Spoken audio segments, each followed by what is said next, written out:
در میان 2 تریلیون کهکشان گم شدیم و میخوایم به خونه برگردیم. در این مقیاس تک تک این نقاط کهکشان هستن و ما اول باید خونه کهکشانمون رو پیدا کنیم. ابرخوشه لانیاکیا که خودش بیشتر از 100,000 کهکشان داره. اما کجاست؟ چطور باید پیدا شد؟ فرض کنید با تکنولوژی بسیار پیشرفتمون بتونیم موقعیت یابیش کنیم.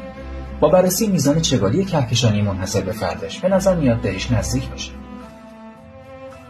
بله، همینجاست، در فاصله 3 میلیارد سال نوری از ما. حالا روش متمرکز میشیم و قفل میکنیم. خودشه، این ابرخوشه لانیاکیاست با وسعت 520 میلیون سال نوری. حالا باید کهکشان خودمون رو پیدا کنیم. راه شیری.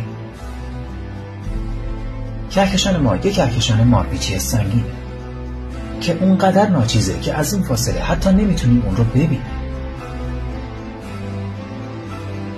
در حال حاضر حدود 100 میلیون سال نوری با راه شیری فاصله داریم و وارد محدوده ابرخوشه سنبله شدیم که خودش بخشی از لانیاکیاست و 110 میلیون سال نوری وسعت داره.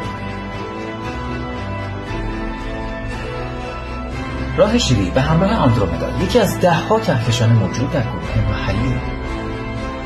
وسعت این منطقه 10 میلیون سال نوری.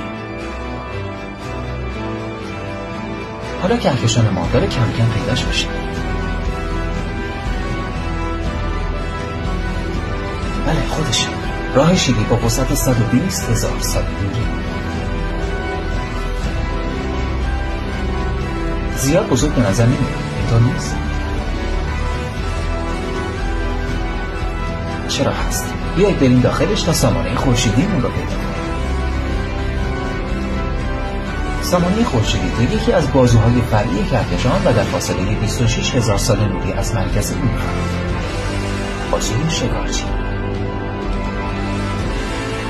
حالا به محله ستاره اطراف خورشید رسیدیم و این هم سامانه خورشیدی.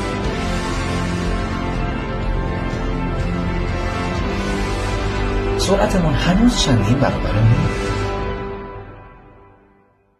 و این هم مدار 300 میلیون کیلومتری زمین. مدار زرد مدار ماهه و بالاخره خود زمین. ما رسیدیم.